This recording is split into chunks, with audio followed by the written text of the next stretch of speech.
नमः संस्कृताय। बच्चों, आज हम पढ़ेंगे पंचदशः पाठः मत्स्यत्रय कथा। 3 मछलियों की कथा। बेलाग्रामस्य कस्मिंश्चित् जलाशये अनागत विधाता प्रत्युत्पन्नमति यद्भविष्यश्चेति नामका त्रयः मत्स्याः आवर्षन्।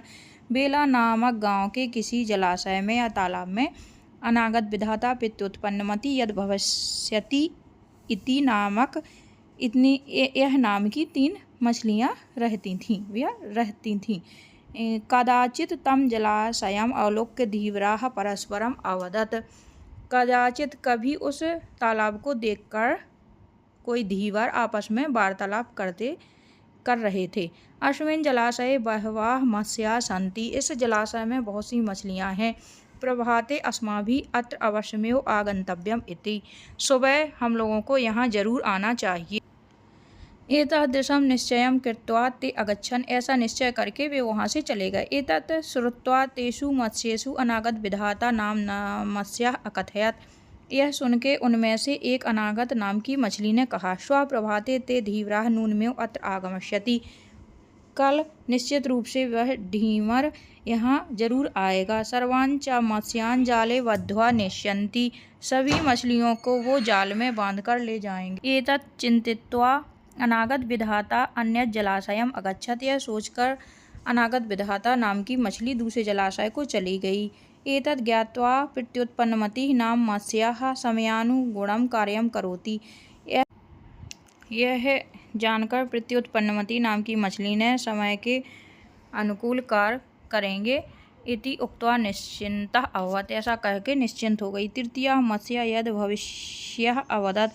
तीसरे प्रकार की मछली यद् भविष्यत जिसका नाम था, वह बोली, भगवत इच्छया अहम जीवामि। भगवान की इच्छा से हम जीते हैं। यदि मरणमेव निश्चितम तर्हि जलाशयान्तरेण किं प्रयोजनम। यदि मरना ही निश्चय है तो दूसरे जलाशय में जाने का क्या प्रयोजन। भाग्यानुसारम यद् भविष्यति तद् वदतु। भाग्य के अनुसार जैसा होगा तद् भवतु, वैसा ही होगा इति उसने यह बोला। प्रभाते धीवराः जलाशयं गत्वा जालं प्रसार्य मत्स्यान् अग्रहणन्। सुबह धीवर जलाशय में जाके जाल फैला के मछलियों को पकड़ने लगा। प्रत्युत्पन्नमति मृतः यो अतिष्ठन्। जो प्रत्युत्पन्नमति नाम की मछली थी वह मरे के जैसे रुक गई। मृत यो प्रत्युत्पन्नमति दृष्ट्वा धीवराः तं जालाद् बहिः अकरोत्। मरी हुई जानकर प्रत्युत्पन्नमति को उस धीवर ने जाल से बाहर फेंक दिया। प्रत्युत्पन्नमति स्वनाम अनुगुणं मति प्रयोगेण ततः जले अकूर्दत। प्रत्युत्पन्नमति अपने नाम के अनुकूल गुण से युक्त होकर अपनी मति का प्रयोग करके उस जाल में कूद गई। अकूर्दत जलाशयांतरे प्राविशच्च। और जलाशय में प्रवेश कर गई। तृतीयः मत्स्यः जाले पतितः धीवरैः कर्तिकः मृतस्य अभवत्। और तीसरी मछली जाल में फंस गई और उसके द्वारा कर्तन या काट दी गई। तच्चोक्तम, इसलिए कहा जाता है, अनागत विधाता च प्रत्युत्पन्नमतिस्तथा द्वावेतौ सुख में धेतो यद् भविष्यो विनिश्यति। एक पदेन उत्तरम लिखत। मत्स्यः कुत्र अवसन्। मछलियाँ कहाँ रहती थीं? जलाशये। कदाचित मृतः यो जाले और अन्यत् जलाशय, दूसरे जलाशय में।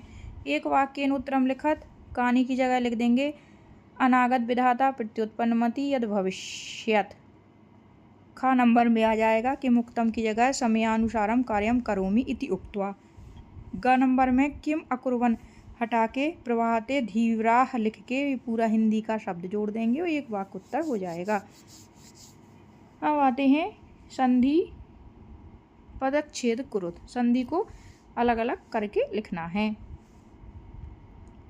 फिर लकार परिवर्तन। इसमें लंग लकार और लट लकार मतलब भूतकाल और वर्तमान काल के धातु रूपों को लिखना है। अब आते हैं क्रमेण वाक्यानि लिखित्वा कथाम लिखत। तो इनके अव्यवस्थित क्रम दिए हैं, जो हमने पेन से लिखे हैं वो इस क्रम में उसका क्रमांक